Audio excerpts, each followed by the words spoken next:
Hello and welcome to Indy Talks, the monthly interview show brought to you by the Hudson Independent, the most trusted source of local news in the river towns. I'm Barrett Seaman.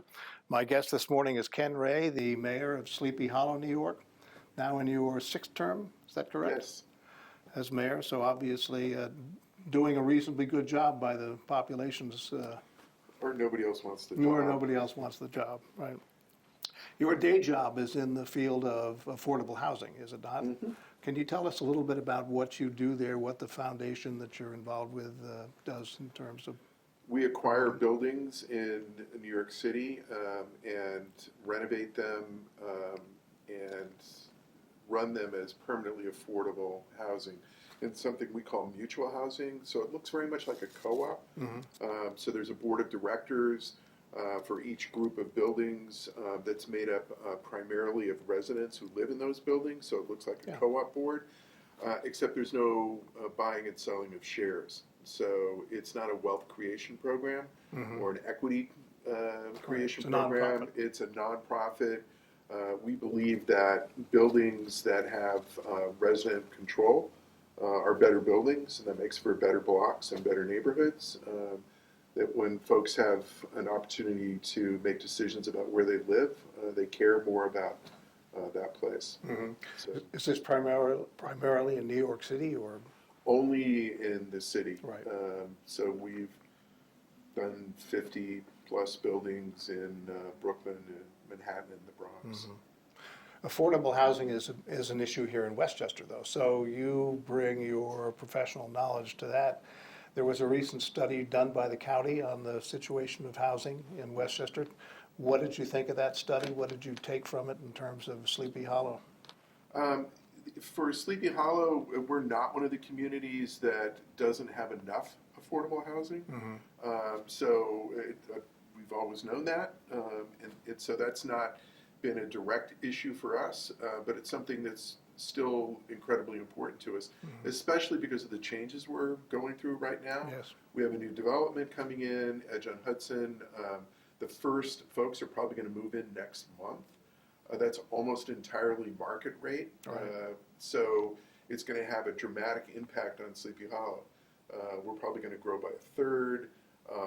So I think there'll be an upward impact on home prices and also on rents in the village as well. So one of the things that we have to be very careful of is maintaining the character of the village itself. And we are a village that has people that can afford those million plus condos and townhouses. And we have people that live below the poverty line. So the big part of the village is that middle group. Right. And we need to maintain the ability for folks in that middle group to live in the village. We can't become one of these communities where all your DPW folks live an hour away because they can't afford to live where they work. Like New York City policemen who all live up in Mayapack. Yeah, it's that's a really difficult thing in Westchester. It's not quite as difficult in Sleepy Hollow right now as it is in the city, where seemingly every neighborhood is unaffordable now, but it's something that we have to really be careful of. Creating and maintaining existing workforce housing is a huge deal for the village. Is there an affordable housing component to Edge on Hudson? Are there numbers? There is. It's very small. It's less than 5%. There's the total project is almost 1,200 new residences, combination of the townhouses and rentals and condominiums. Out of that 1,177, if they're all built, there are 61 that will be affordable. So it's 4%. Right, pretty small. Yeah, it's a small number. You say if they are built, is there any doubt that they're going to be built? No, but one should be cautious. Okay. The economy could tank, and all kinds of weird things could happen. I'm pretty confident they're going to build it out. Right. And the affordable units are actually in the first phase. So those will be built. Where are they physically relative to The the, first phase is, the development is, as you know, between the Metro North tracks and the river. right? The first phase is closest to Metro North, Right. and sort of in the middle of the project site. So and it's a combination of townhouses and rentals in that first Right, phase. right.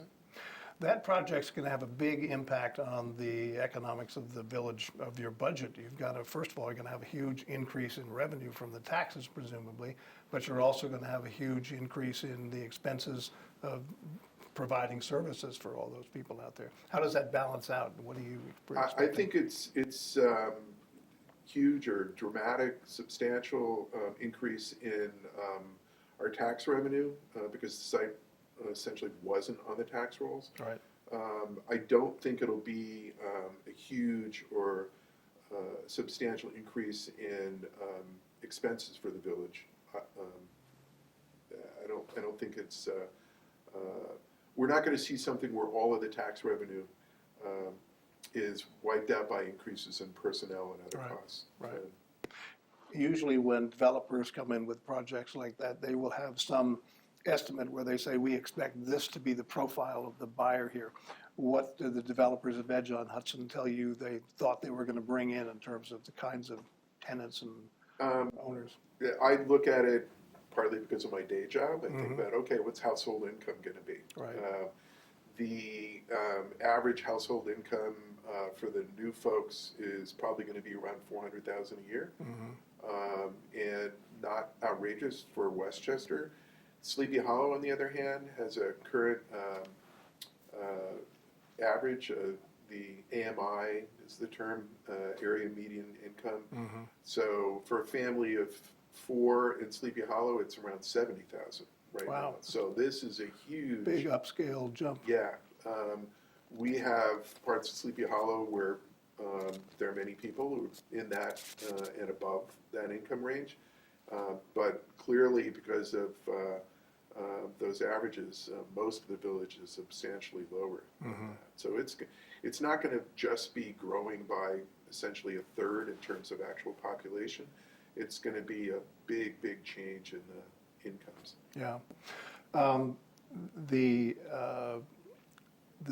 The demographics, I would expect, would have a fairly large number of empty nesters just because of the kinds of buildings that are there.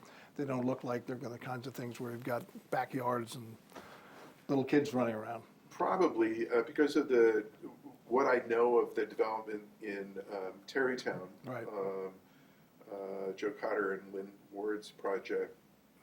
Hudson Harbor, projects, right. Yeah, and their project in Sleepy Hollow, right on the village line. There's a fair number of empty nesters. It sounds a little odd to some people. It's like you're downsizing to a 4-story townhouse with an elevator. $1.5 million house. Yeah, but if somebody lives on an acre or two or whatever, and it's like, I don't want to shovel the walks anymore. And you have an incredibly convenient site as well as the river, of course. So we'll probably see a lot of that. From my understanding is that the number of people moving in with kids has been lower than expected. So we're expecting out of Edge on Hudson 200 plus new kids into the school system. Okay. Well, that's small, But we'll- relatively speaking, huh? Yeah, we'll see how that plays out. And whether or not that has an impact on the school budgets, it sounds like it's not going to have that big an impact. Yeah, thankfully, it's school budgets are something that You don't have to worry about. Yes, exactly. And I think the good thing for the schools, in a way, in an odd way, is they expected the riverfront development in both villages to occur sooner than it did. So the renovations to the middle school and high school are over and complete. The school system was anticipating that influx of new students and built to accommodate it. And so they're ready, from what I can see. Right. So But again, not your problem. not my problem, really. Right. But it'll be substantial new revenue for the school district Yes. as well. Regardless of whether they get kids. In fact, they probably end up making having more of a surplus out of this than the village would. Yeah, for us, it's raw numbers, estimates at this point. I think we'll see at least $6 million in new tax revenue for the village. And to put that in perspective, our total budget is around 21 million, all in, including water and everything else. So that's huge. And that's going to allow us to do certain things that we didn't have the means to do in the past.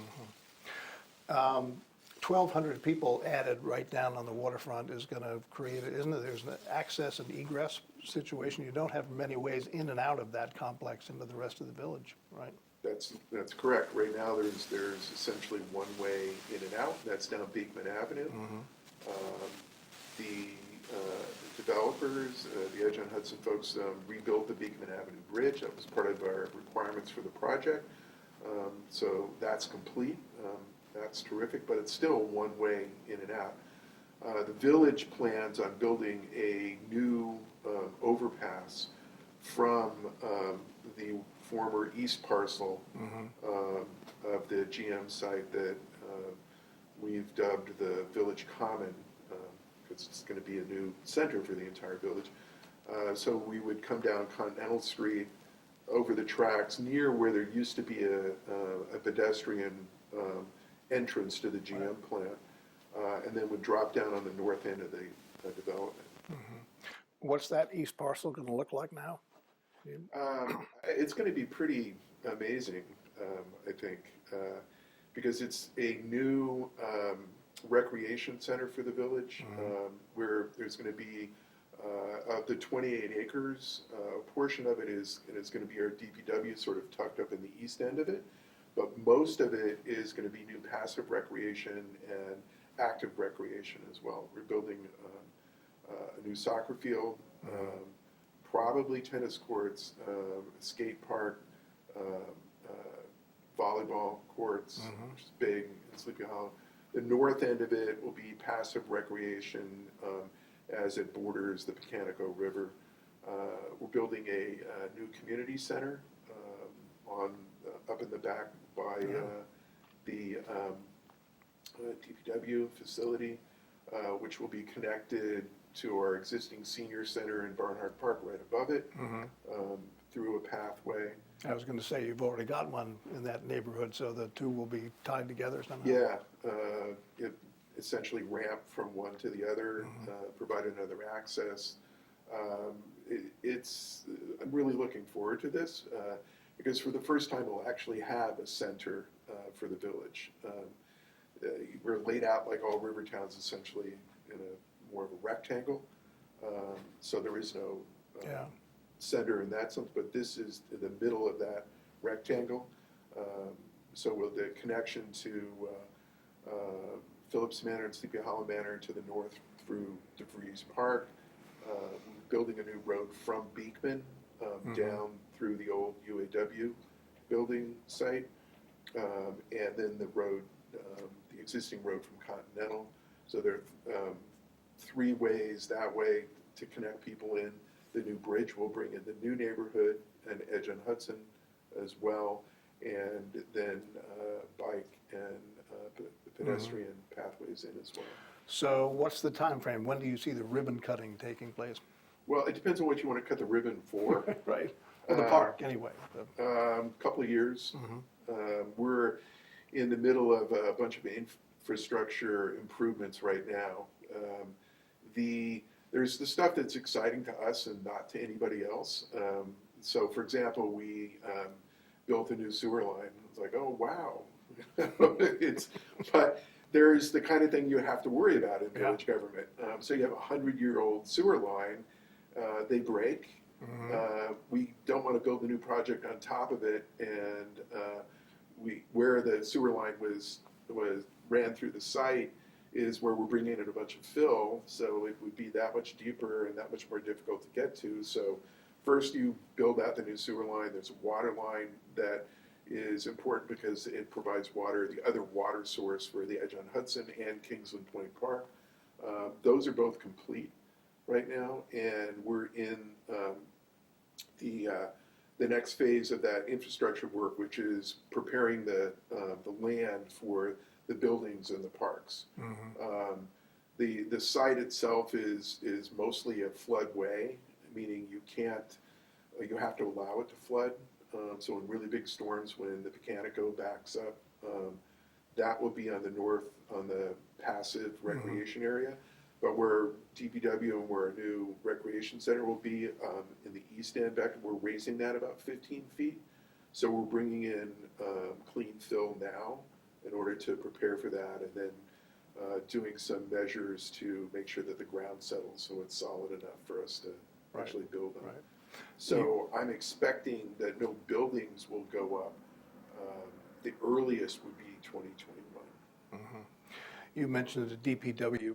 You just got a $2 million grant, I think, to move DPW up to higher ground because of the expected increase in sea rise, right? So why doesn't that apply equally to the people, all those buildings in Edge on Hudson, which are right down on the river? What are they going to do? We anticipated that.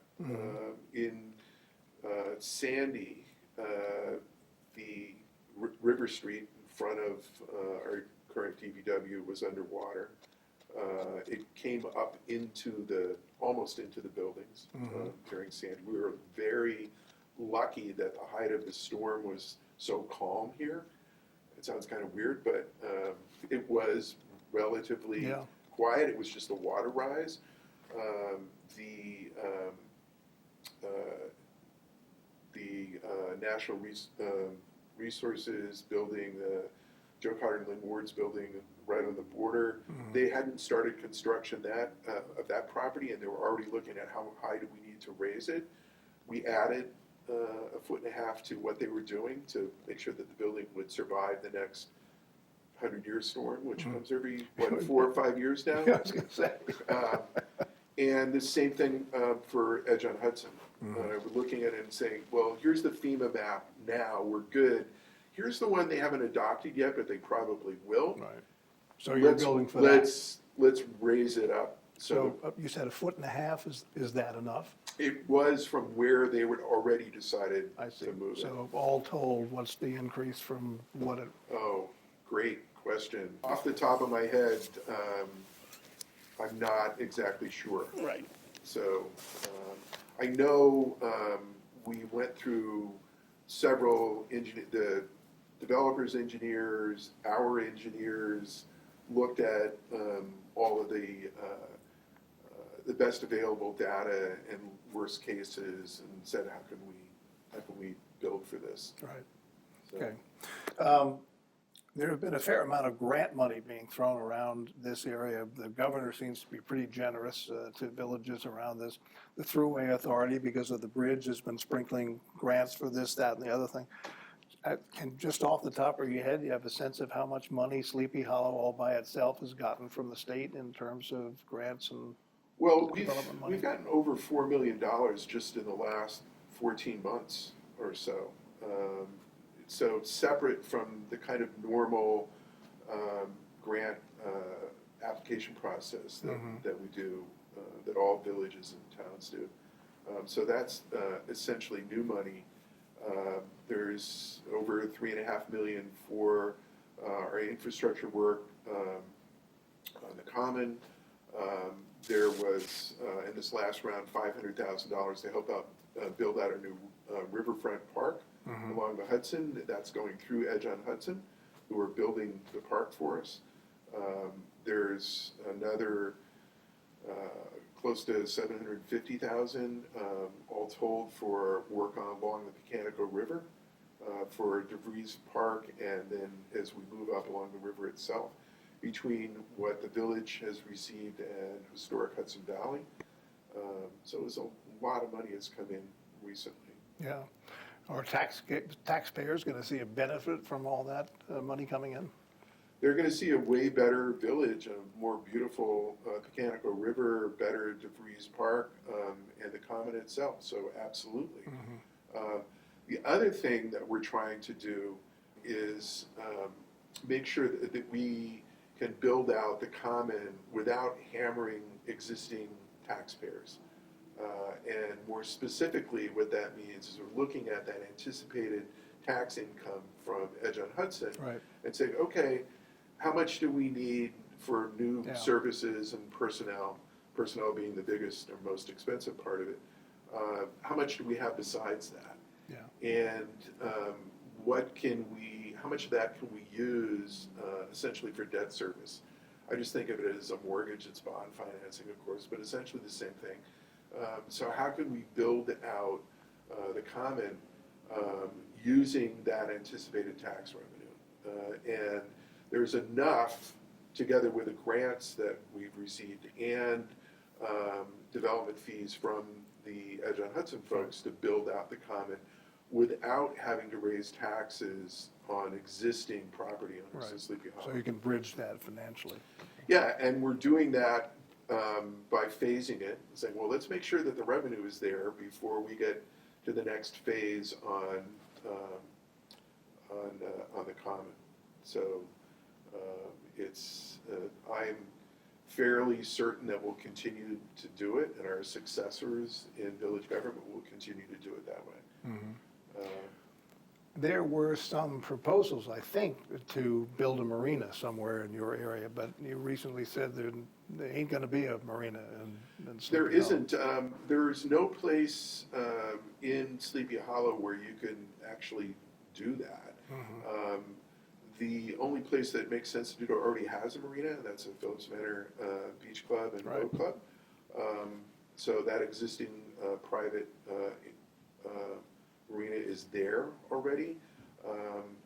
The other one that people kind of look at is at Horan's Landing. Yes, right. There's an existing pier. We have a park there. It's where we recently put in a kayak storage facility. It's a launch facility, but it doesn't really work. You would have to dredge. Yeah. It would be hellishly expensive to do. Mhm. And To be able to take in big boats, which Yeah. probably aren't part of it. And it's not something that anybody, like I said, most people in the village anyway, most vocal people in the village haven't said they need or want or Right. desire. There are other boat clubs, there are other marinas for folks to go to. Tarrytown's got it's both a private boat club, the Washington Irving and the Tarrytown Marina. Mm-hmm. And there's a proposal there to build a hotel complex and a marina, which may or may not come to pass, but that would accommodate the local needs anyway for boat traffic. Yeah, we don't have any plans to do one. If you wanted to the only other place that makes any sense at all is not really a marina, but essentially a docking facility along Kingsland. Right. So you apparently could do that, but then you have the problem of how do you get back and forth to the boats? Yeah, people want to tie up there, want to be able to go ashore and do things. Most people will not want to swim I got a back and taxi, forth. right, or have a taxi stand sitting Yeah. out there in the middle. So there's some interest in doing that, but very, very preliminary thoughts about it. Right. And we have, as a government, have no plans Yep. to do anything. But tourism is very much of interest to the village. I was astounded to see that there was something like 5,000 people at the street fair last fall. And we talked to people who were from Texas, from Indiana, from Europe, Yeah. wandering around the streets of Sleepy Hollow. So where do you put all those people? There really aren't enough hotels, are there, locally? And is there a plan to try to bring in more tourists? There's part of the Edge project is a hotel. Big hotel? What's? I'm not a hotel guy, so I don't think so. Yeah. 140, 150 rooms. Yeah, great. So given that we have 0 hotel rooms now, that's a big increase. It's going to be the prime spot on the project. If you look at it on a map, there's kind of a little bit of a point where it comes at. It'll be right there. You'll look at your room at the city. Right. it's an incredible spot. And I expect that they're going to be filled all the time. Would you want to look at the river, or you want to be looking at Elmsford? So, Right. no knock on Elmsford, folks, okay? But, you know, the river is beautiful. The river is beautiful. So, it's, that's the only one. I don't know where else you would put one in the village, given that we don't really Yeah. have. Right. You know, we'll be moving our DPW, and that'll open another riverfront site, but we're not anticipating that is zoned right now for Right. commercial and residential. But yeah, we have a huge number of people coming into the village, and the name recognition for Sleepy Hollow is enormous. Yeah, right. So, Do you allow Airbnbs, or is that? no, Will you? That would take up some of the slack on rooms. we would have to think about that. Right, okay. The census is coming up. I was recently at a presentation, George Latimer rolled out everybody in town to talk about the census, which starts April 1st. Sleepy Hollow's got a lot to take away from an accurate census. But you've got a bigger challenge than some of the others because you have a fairly large immigrant community in town, a number of which no doubt are undocumented. So what are you doing in working with the county to make that get done right? We are working closely with the county as well as prominent people within our immigrant community. We recently established a new position, a community liaison. Young woman, Deanna Loha, is doing an excellent job at that. And we're trying to replicate something we did 10 years ago with the census, and that is work through children, work through kids in the schools. If you're trying to get into somebody's home, hi, I'm from the government, I want to document everybody. Right. It's like, oh, wait a minute, hold it. Working through the schools and explaining the importance of this to us is really, we think, one of our best bets. So the kids will then go home and try to reassure their parents that it's okay to talk to these people? Yeah, this is how the school, you know, this is how we get allocated our fair share of federal funds. Right, More than half of the folks in Sleepy Hollow are Spanish speakers, so primarily from the Dominican and Ecuador. right. I guess there's some number of people who aren't documented, but we don't know because we don't ask. Because they're undocumented. But it's not our business to Right. maintain that. We are proud to be an immigrant community. We've been one for 130 years at least. Everybody is welcome to come here, and that helps us make us who we are. Great.